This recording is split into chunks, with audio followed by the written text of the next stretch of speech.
Tenho a elevada honra de proferir essa palestra, 31º Encontro Monárquico Nacional, por ocasião do 83º aniversário do chefe da Casa Imperial do Brasil, Dom Luís de Orleans e Bragança. Cumprimento Sua Alteza Real Imperial, Dom Bertrand de Orleans e Bragança, e os abnegados colaboradores do Pró-Monarquia. Cumprimento meus caros monarquistas. O tema escolhido para este encontro é de uma impressionante atualidade. Vivemos uma crise pandêmica sem precedentes na história do país, por trás da qual uma perigosa crise de princípios e valores ronda a segurança dos brasileiros. Tratemos especialmente da segurança. Segurança constitui um direito natural, um direito que decorre da condição humana e sua existência não depende da vontade do Estado. Tão importante é esse direito fundamental que a Constituição o albergou em 4 normas. A primeira no preâmbulo, que tem uma importância vital para a Carta Constitucional, porque os princípios expostos no preâmbulo são uma espécie de vetores que se projetam para todo o corpo da Constituição e também para as demais normas infraconstitucionais. Também temos a segurança no artigo 5º, na cabeça do artigo 5º, que define os mais importantes direitos fundamentais: a vida, a liberdade e a segurança. Também está lá no artigo 6º, que trata dos direitos sociais, e, finalmente, no capítulo próprio da segurança pública, no artigo 144, em que a segurança pública é direito de todos os brasileiros e dever do Estado. A segurança, na verdade, ela está em primeiríssimo lugar no universo de preocupação das pessoas. Se nós fizermos uma pesquisa de opinião séria em todo o país, iremos constatar isso. Aqui no meu estado, Santa Catarina, foi realizada uma pesquisa por um suspeito órgão de comunicação sobre o que mais preocupava os catarinenses. Isso foi aproximadamente há uns 6 ou 7 anos. E a resposta foi surpreendente. De 70% a 77%, dependendo das cidades mais importantes, a preocupação primeira foi a segurança. Depois ela caía para 12% a saúde. E lá atrás, 2%, 3%, 4%, essas preocupações acidentais ou chamadas preocupações secundárias que tratam do meio ambiente, da terceira idade e assim por diante. Claro que hoje a saúde ocupa o primeiro lugar por causa da pandemia. Mas essa pandemia traz consigo alguns mistérios. Primeiro, a origem do vírus. Até hoje não se sabe de onde veio este vírus. Segundo, a necessidade real de confinamento, se o confinamento é realmente a solução para a saúde da população. E terceiro, que me parece o mais complicado, que posso dizer que ele significa um mistério da iniquidade, é uma espécie de contágio coletivo psicológico, muito mais intenso do que o contágio do próprio vírus. E é exatamente esse contágio psicológico que vai eclipsando a segurança pública. Quer dizer, enquanto as preocupações do Estado e da sociedade estão focadas na saúde do povo, o crime organizado vai se tornando senhor de tudo e de todos. E isso é tão grave que, enquanto o Senado desta nossa malfadada república tem concentrado todas as suas energias investigatórias na CPI da pandemia, não para investigar vultosos desvios de verbas federais aos estados, mas para saber se o Poder Executivo foi negligente na compra das vacinas. Enquanto isso, o crime se vai quintessenciando, estruturando e aumentando o seu poder de fogo e ação. Exemplo disso, amplamente divulgado pela mídia, foi o confronto cruento entre a Polícia Civil do Estado do Rio de Janeiro, que cumpria vários mandados de prisão, e traficantes na favela do Jacarezinho, um saldo aproximado de 28 mortos, um dos quais um policial civil. Todos assistimos ao poderio bélico dos criminosos, fuzis, pistolas, munição antitanque e até mesmo granadas. O estado da questão é nós entendermos o significado do direito natural de segurança pública e o significado do sistema penal em que esse direito está inserido. Comecemos pelo próprio sistema penal. Como deve ele ser concebido? O sistema penal é um sistema de ordem, responsável pela manutenção da ordem. Nenhum país pode prescindir do seu sistema punitivo. O doutor Angélico Santo Tomás de Aquino ensina que a ordem sempre supõe relação com um princípio. Ordo sempre dicitur per comparationem principium. Qualquer tipo de ordem sempre terá o seu princípio fundamental, o seu eixo fundamental, um eixo fundamental em torno do qual giram todas as relações inteligíveis estabelecidas entre uma pluralidade de elementos. Tomemos, por exemplo, a ordem moral. A ordem moral gravita sobre o princípio do malum vitando et bonum faciendum, evitar o mal e fazer o bem. E a referência moral para entender o que é bom e o que é mal está lá no Decálogo. A ordem jurídica está movida pelo princípio do jus sum quique tribuere, dar a cada um o seu, e a referência do justo está nas leis positivas baseadas na lei natural.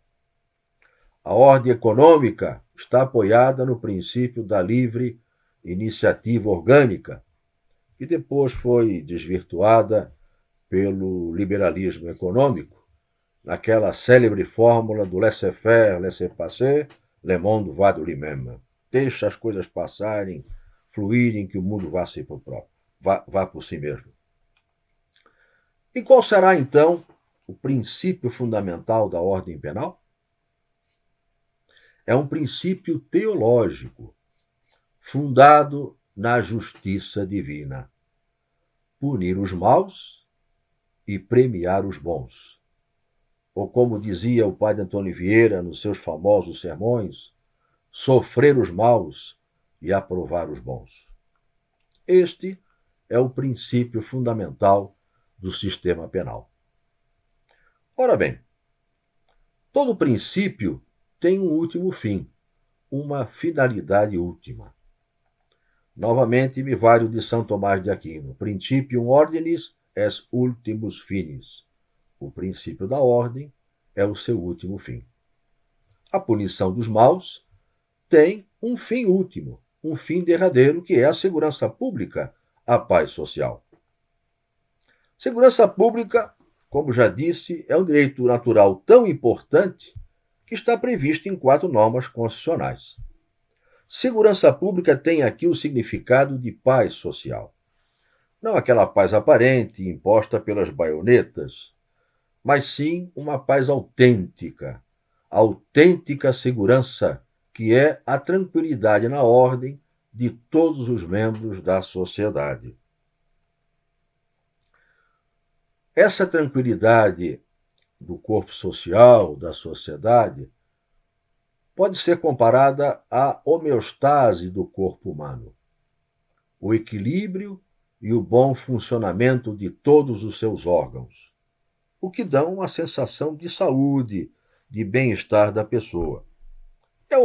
E a homeostase do corpo social não é diferente. É a autêntica sensação de segurança e de tranquilidade das pessoas. Em síntese, o sistema penal é o sistema imunológico do corpo social.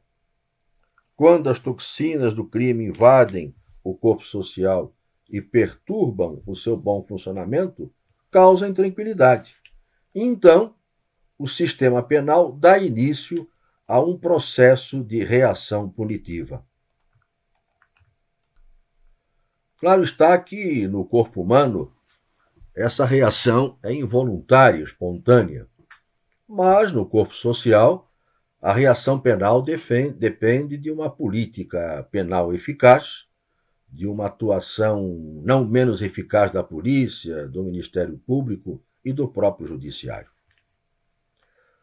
O sistema penal compõe-se de duas grandes estruturas ou de dois grandes subsistemas. Um penal e o outro processual penal. No processual penal também podemos incluir o direito penitenciário ou a chamada execução penal. Um sistema depende do outro, um não pode realizar-se sem o outro. Se nós tivermos um direito processual penal ineficaz, o direito penal também será ineficaz, porque não poderá realizar-se sem o devido processo penal.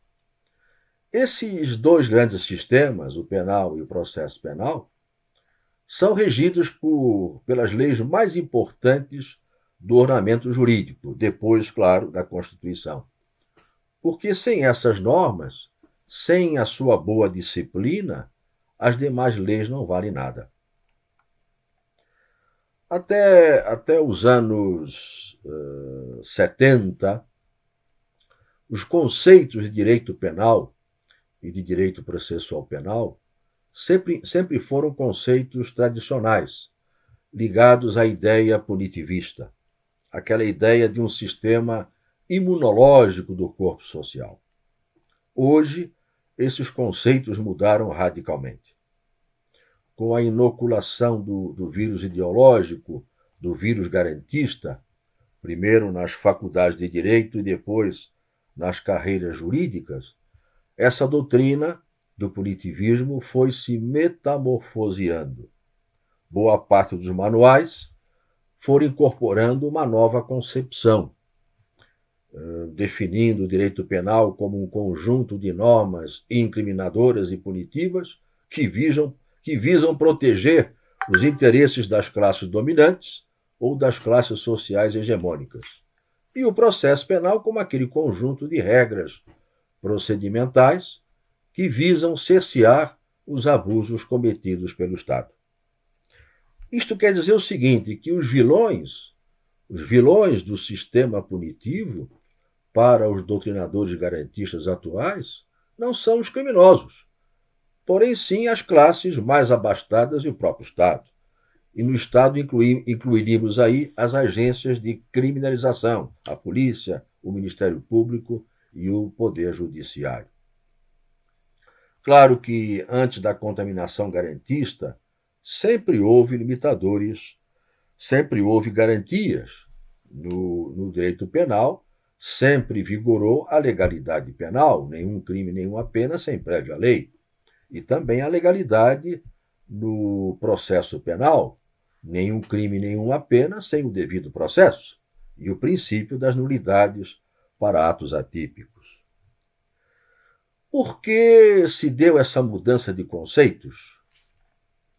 Não cabe aqui fazer uma exaustiva e aprofundada análise histórica da filosofia penal, conduzida nas últimas centúrias pelo grande fetiche da humanidade das coisas postas por ela e somente por ela. Apenas direi que houve 3 grandes rupturas. Uma no século XVIII, quando o iluminismo penal rompeu aquele encadeamento lógico e teleológico entre o direito e a moral. O crime deixou de ser um pecado, um mal em si, para transformar-se num acordo pactuado entre os membros da sociedade. Tanto é assim que a primeira obra científica de direito penal foi escrita pelo famoso Marquês de Beccaria, baseada no contrato social de Rousseau. Uma teoria contratual que contém uma aporia, que contém uma contradição não respondida pelo próprio Rousseau, que é a seguinte: pacta sunt servanda. Se as sociedades fizeram um pacto para criar um sistema penal, onde foram buscar os membros da sociedade a ideia de que os pactos devem ser cumpridos? Rousseau não responde a isso. Outra ruptura ocorreu em maio de 1968, quando aqueles jovens universitários, numa espécie de delírio coletivo, bradavam a favor de liberdade sem limite.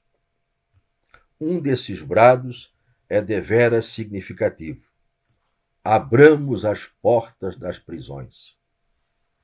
Foi um momento de aceleração e o início da tomada do Ocidente pelo marxismo e pelo liberalismo, e o consecutário declínio daquele princípio penal, daquela ordem penal de punir os maus. Finalmente, a terceira ruptura sobreveio com retoques gramscianos uma década depois, dos anos 80, quando os ideólogos do direito alternativo engendraram o garantismo penal, um garantismo engendrado nas entranhas do direito alternativo, um garantismo que considera o sistema penal decorrente apenas das desigualdades sociais e da luta de classes. O Brasil, infelizmente, não esteve infenso a essas rupturas. Por incrível que pareça, o garantismo germinou já na época dos governos militares, sempre com o aval dos respectivos ministros da Justiça, que eram civis e liberais.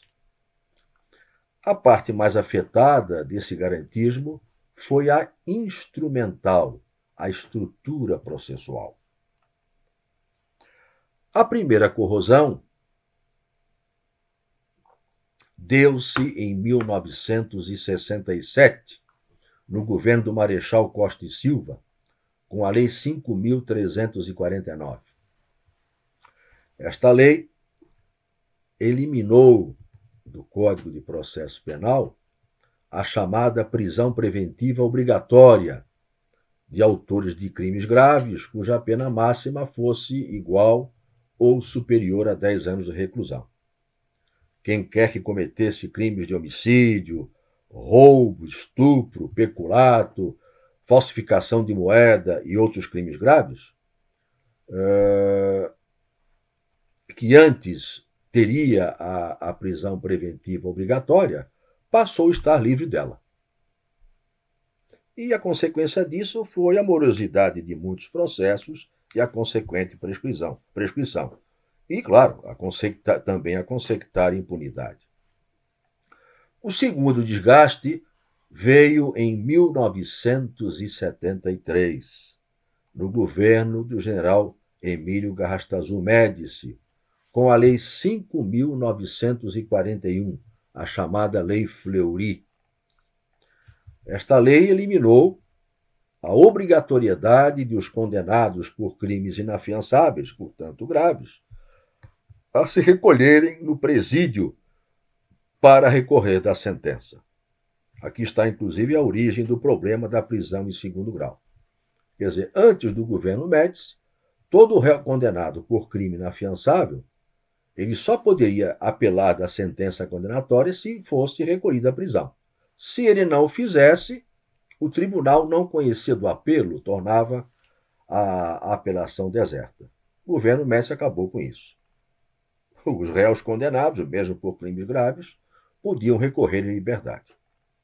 O terceiro afrouxamento, e a meu ver foi o mais grave, apareceu em 1977, no governo do general Ernesto Geisel, com a Lei 6.416. Essa lei desfigurou completamente a natureza cautelar da prisão em flagrante, transformando-a em prisão pré-cautelar. O flagrante de crimes inafiançáveis deixou de ter força coercitiva suficiente para manter presos os réus até final sentença. E a consequência disso, os senhores podem imaginar. Prescrições e mais prescrições e impunidade. Com a Carta de 1988, tivemos um paradoxo.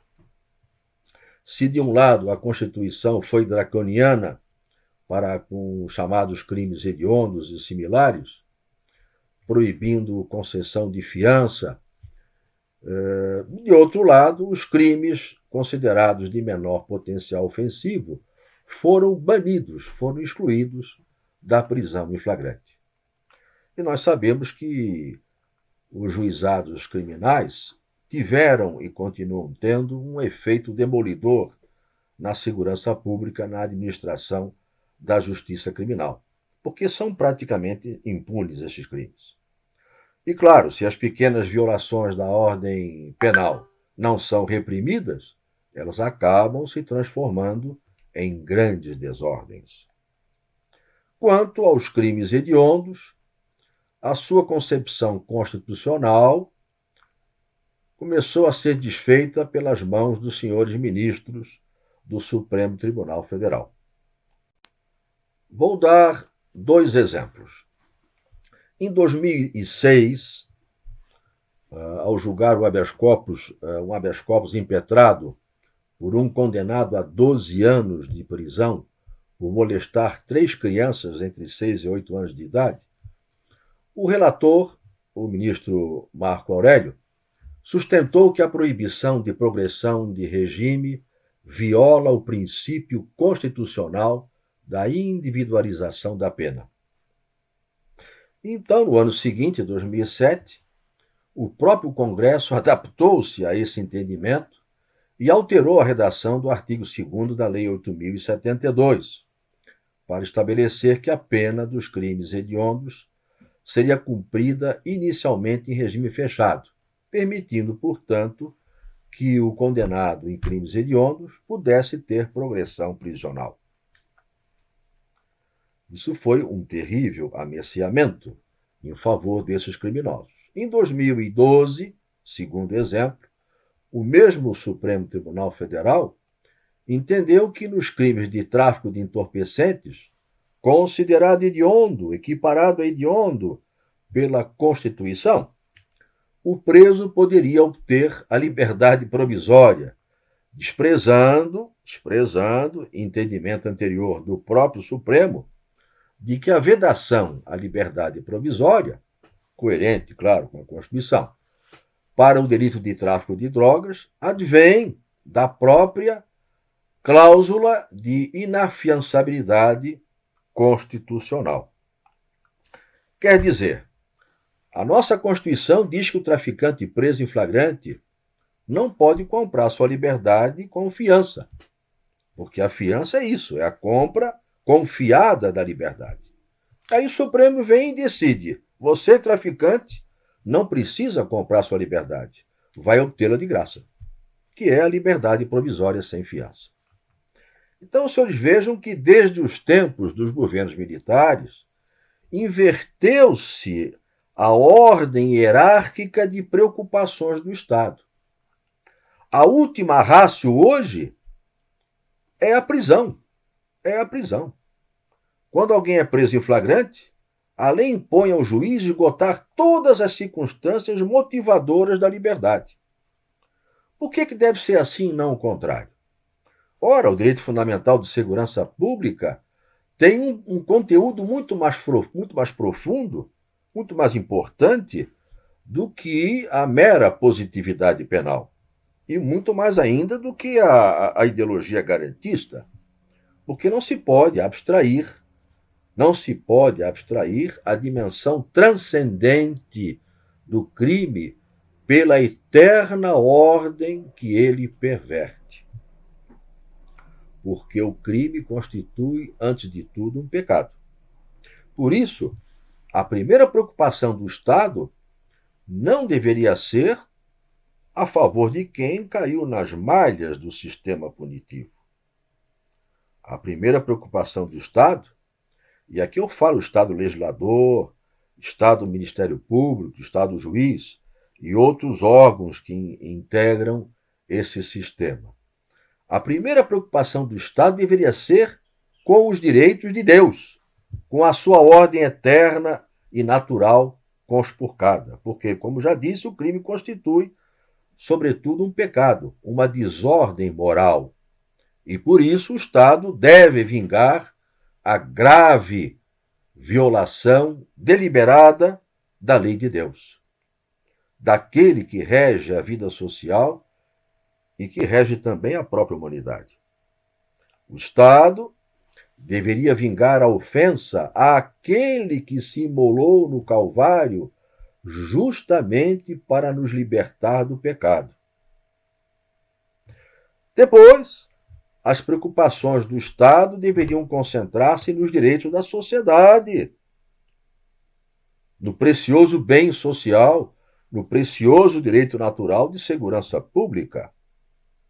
Outra preocupação ainda deveria convergir para os direitos da pessoa da vítima, do sujeito passivo do crime e de seus familiares, porque são eles os que são atingidos diretamente pelo mal do crime. O Estado não faz isso. Ele continua invertendo as suas preocupações. O exemplo mais eloquente dessa inversão de valores foi a criação da audiência de custódia para aqueles que são presos em flagrante. Então, vejam bem, se uma pessoa é esfaqueada na rua, cai ensanguentada, vem a polícia, prende flagrante o esfaqueador.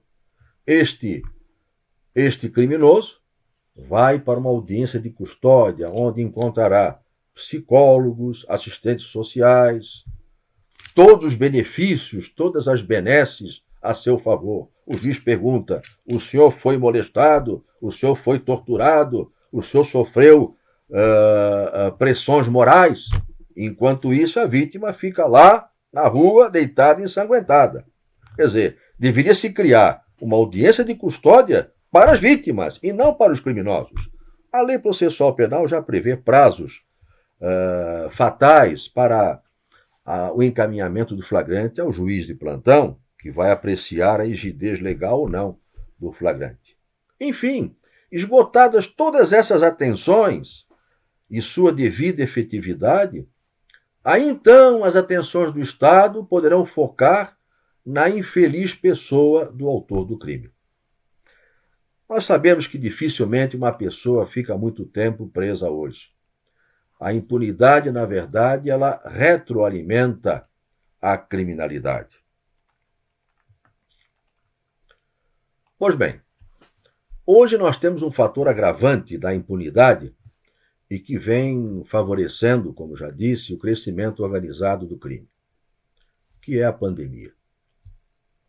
Essa guerra sem tréguas entre o Senado, o Supremo Tribunal Federal e o Poder Executivo, tendo como pano de fundo o confinamento da população e o enfraquecimento da administração central, só favorece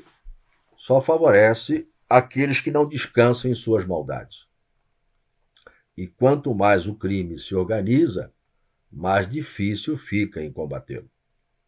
Inverteu-se mais ainda a ordem de atenção do Estado sobre as garantias, não dos criminosos, mas dos homens de bem. O garantismo é filho de uma filosofia gnóstica, o positivismo. Os nossos juristas maiores, nem todos, foram contaminados pela filosofia positivista. Foram iniciados nas antigas faculdades de direito de Olinda e de São Paulo, na religião do direito positivo. Sob a influência da dogmática iluminista, esses juristas entendiam que a única base para a construção do direito era a ciência jurídica. Deixavam, assim, de investigar as causas primárias e finais do direito, para se contentar com os dogmas e princípios que se vão construindo pela mente dos iluminados. O direito natural, a tradição, a metafísica do direito, o transcendente eram temas ultrapassados.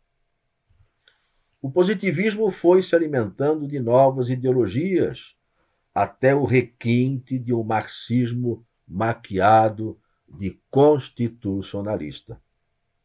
Mas a raiz é a mesma. A gnose da serpente que sugeriu desobedecer à primeira lei penal do paraíso e o primeiro homicídio. Ontem e hoje, ele pretende a desconstrução da sociedade e de seus valores mais caros até a transição de onipotência do próprio Estado. Sim, porque se o Estado cria as leis abstraindo de Deus, das leis de Deus, o Estado se transforma no próprio Deus. Apenas para ilustrar, eu cito alguns nomes mais influentes do positivismo jurídico das últimas décadas. Temos o positivismo radical de Saul Alinsky, nos Estados Unidos, o guru dos barões do Partido Democrata Americano. Este filósofo escreveu um livro chamado Rules of Radicals, Regras para os Radicais, e dedicou a quem este livro? A Lúcifer. Temos o positivismo da Escola de Frankfurt. Um dos seus pensadores mais destacados, Herbert Marcuse, foi inspirador da Revolução Anárquica da Sorbonne. Temos o positivismo puro de Hans Kelsen, filósofo direito austríaco, com sua teoria pura imaginária, sem nenhuma base ética, mas coerente em sua estrutura piramidal, que hoje é adotada por quase todos os constitucionalistas. Temos o positivismo garantista de Luigi Ferrajoli, da Itália, que só enxerga os direitos fundamentais daquelas pessoas que estão subordinadas a algum tipo de poder, notadamente o poder punitivo. Temos o positivismo fundamentalista de Roger Garaudy, na França, que influenciou a luta de classes no âmbito internacional do fundamentalismo islâmico. Ele é um dos grandes teóricos e inspiradores da Irmandade Muçulmana. Temos também o positivismo jurídico de Manuel Atienza, na Espanha, que transforma o direito em política jurídica. O positivismo agnóstico de Eugênio Raul Zaffaroni, na Argentina, voltado à reconstrução do direito penal pela introdução de uma ideia minimalista e até mesmo abolicionista. Aqui no Brasil, o positivismo tridimensionalista de Miguel Reale, um justo filósofo que no começo dos anos 40 era tomista, era neotomista. Este positivismo tridimensionalista nada mais é do que um círculo dialético entre fato, valor e norma, sem nenhum princípio transcendente. E, finalmente, temos o positivismo polissêmico ou plurissignificativo adotado pelo Supremo Tribunal Federal. Ou seja, um princípio ou uma norma constitucional pode ter vários significados. E aí o intérprete vai escolher aquele significado que mais se adapte às suas ideologias, à perversão do seu pensamento ideológico. Em face de tantas ideologias materialistas que reduzem crime e castigo aos conciliábulos de legisladores e juízes, cumpre reavivar os fundamentos transcendentes do sistema punitivo. O papel da Igreja será de grande valia para a mudança das tendências e das ideias penalistas no mundo político e jurídico. Se os sacerdotes, pelo menos, infundissem nas almas o temor do inferno, já seria um começo de sabedoria. Como diz Santo Tomás de Aquino, timor pene principium sapientiae. Rezemos nessa intenção.